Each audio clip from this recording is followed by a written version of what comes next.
Panganjali. Om Swastiastu. Halo semua. Hari ini kita akan belajar mengenai ancaman terhadap bumi.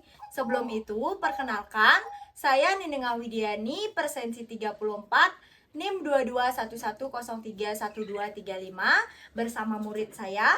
Dikenalkan, nama saya Kada Purnama Sari, kelas 6 SD. Nah, sebelum itu, untuk mengawali kegiatan bimbingan belajar hari ini, alangkah baiknya kita berdoa terlebih dahulu ya. Berdoa dimulai.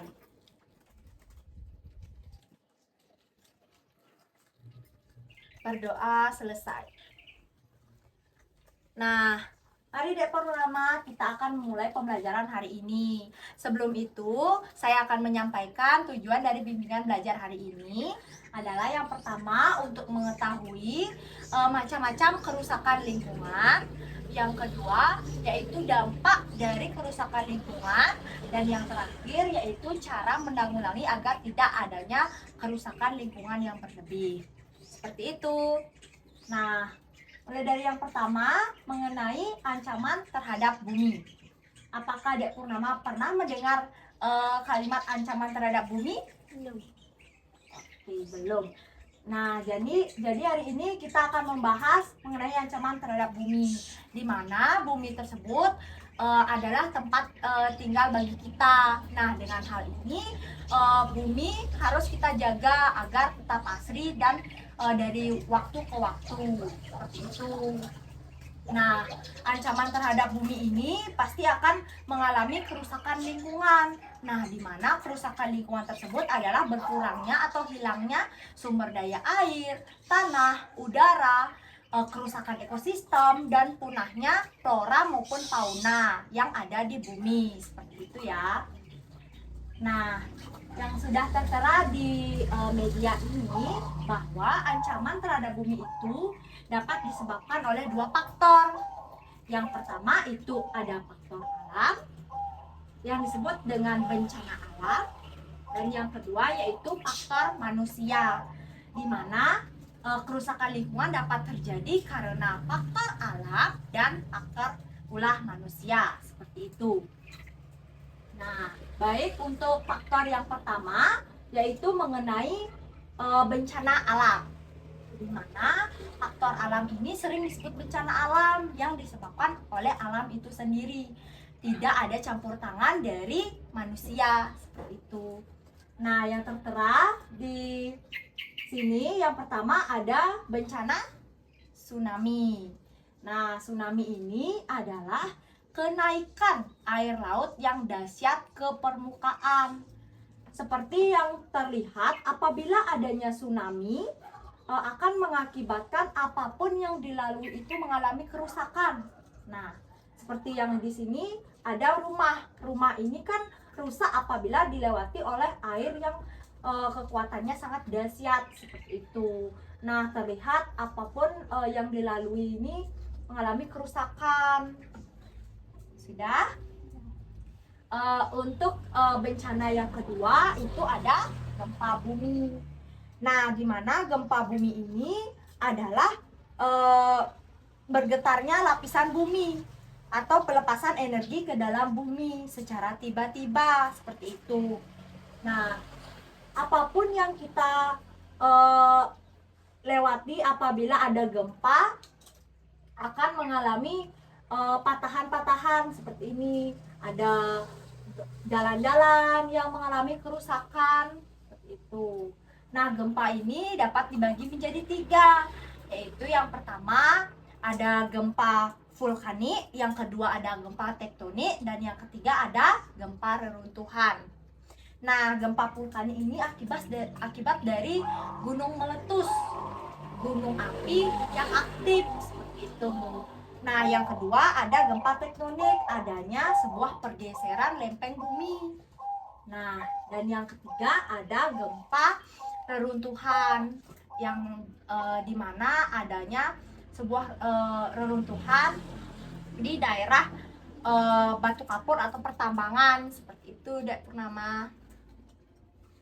Nah, kan sudah dilihat ya bahwa dampak gempa bumi ini besar, seperti rumah-rumah hancur, jalanan sampai mengalami kerusakan, seperti itu. Untuk sampai sana, Dekpur sudah paham? Sudah. Yang ketiga itu ada bencana gunung meletus. Nah, di mana gunung meletus ini keluarnya magma dari perut bumi. Nah, ini kan pasti kalau gunung meletus adanya aktivitas abu vulkanik. Nah, biasanya abu vulkanik ini mengganggu pernapasan manusia. Adanya gunung meletus ini berdampak negatif juga terhadap kehidupan manusia.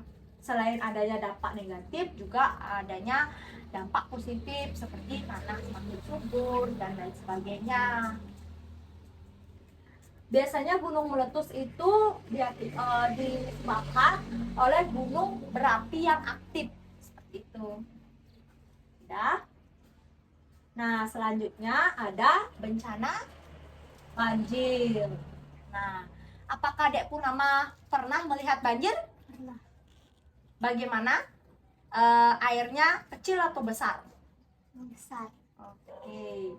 Apakah sampai menggenangi jalanan? Iya. Ya, banjir itu sendiri adalah meluapnya air ke daerah daratan. Biasanya banjir itu karena ada dampak dari alam seperti curah hujan yang tinggi ataupun daratan yang terlalu rendah. Maka dari itu akibat dari banjir ini bisa dilihat pada gambar orang-orang itu sampai memakai pelampung karena saking tingginya air.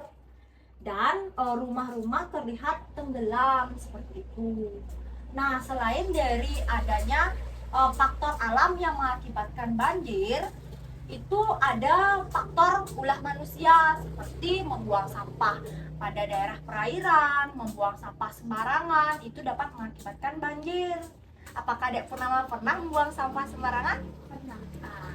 Nah, kalau Dek Purnama sudah tahu apabila banjir itu disebabkan karena ada pembuangan sampah sembarangan, itu jangan dilakukan ya, agar tidak adanya banjir itu sendiri. Nah, untuk kerusakan lingkungan faktor alam, apakah Dek Purnama sudah mengerti? Sudah. Oke. Kakak lanjutkan ya untuk kerusakan lingkungan yang diakibatkan oleh faktor manusia. Manusia ini biasanya kerusakan lingkungan yang dilakukan oleh manusia-manusia yang tidak bertanggung jawab. Seperti contohnya pertama yaitu membuang sampah sembarangan. Kakak kan sudah tadi menyampaikan bahwa membuang sampah sembarangan itu tidak baik karena akan mengakibatkan banjir. Selain itu akan mengakibatkan pusat penyakit karena kan saking banyaknya sampah itu menyebabkan kuman seperti itu. Alangkah baiknya agar tidak membuang sampah sembarangan. Yang kedua itu ada penebangan pohon liar dan pembakaran hutan. Nah, penebangan pohon liar ini juga perbuatan yang tidak baik dan tidak patut dicontoh.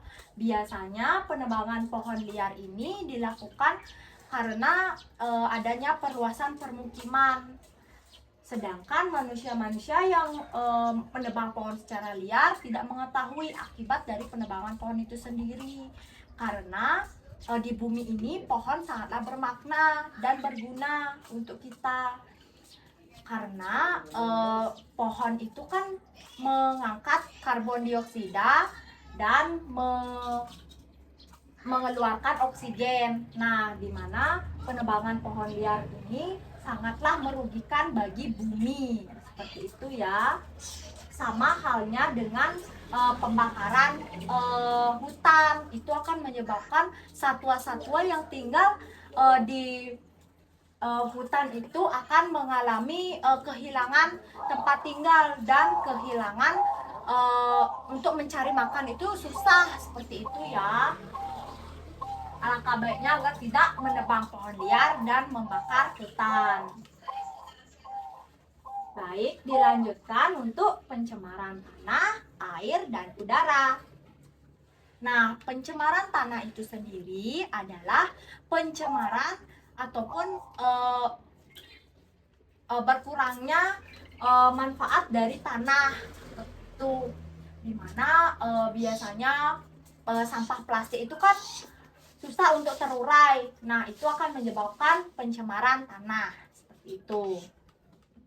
Nah, yang kedua ada pencemaran air. Nah, di mana pencemaran air ini adalah berkurangnya atau menurunnya kualitas air.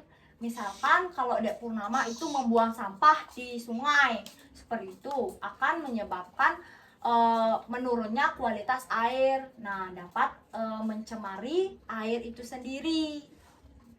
Alangkah baiknya tidak membuang sampah di daerah perairan dan membuang limbah di daerah perairan. Seperti itu. Dan yang terakhir itu ada pencemaran udara. Nah, pencemaran udara ini adalah menurunnya kualitas udara karena misalkan disebabkan adanya pembakaran. Apakah Dek Purnama pernah melihat orang tuanya membakar sampah? Nah, Oke, nah perbuatan itu sangatlah tidak baik. Alangkah baiknya tidak tidak membakar sampah karena akan menyebabkan polusi dan mencemari udara itu sendiri. Seperti itu ya.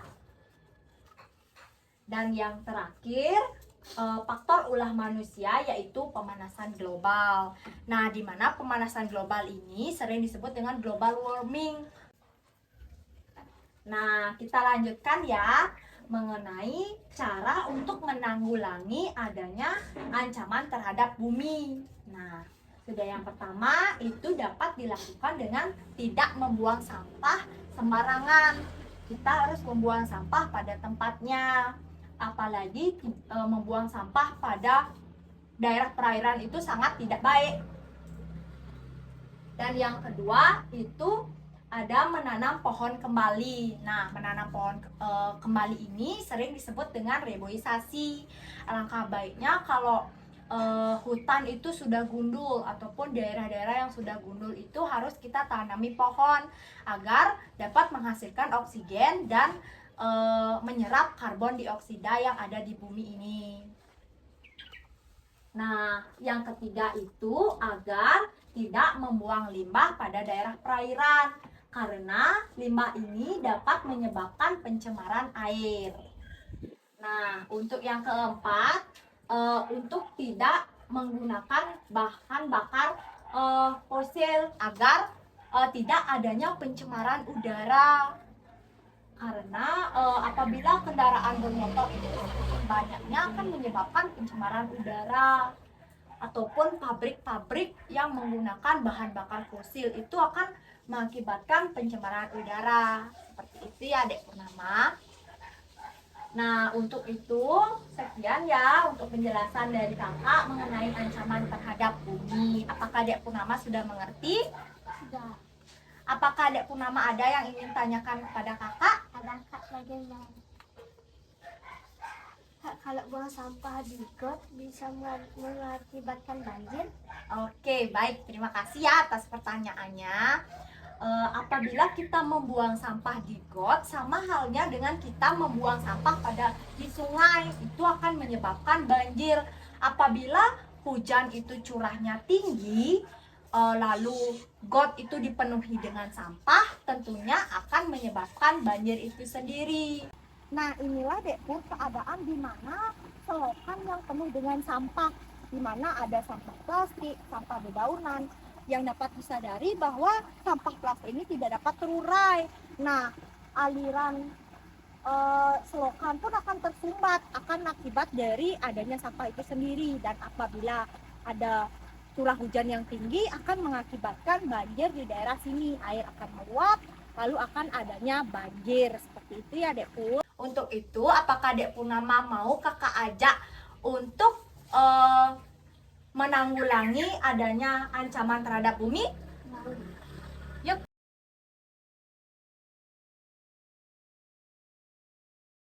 Nah, baik, sekian video dari saya, dan saya tutup dengan Parama Santi. Om Santi Santi Santi Om.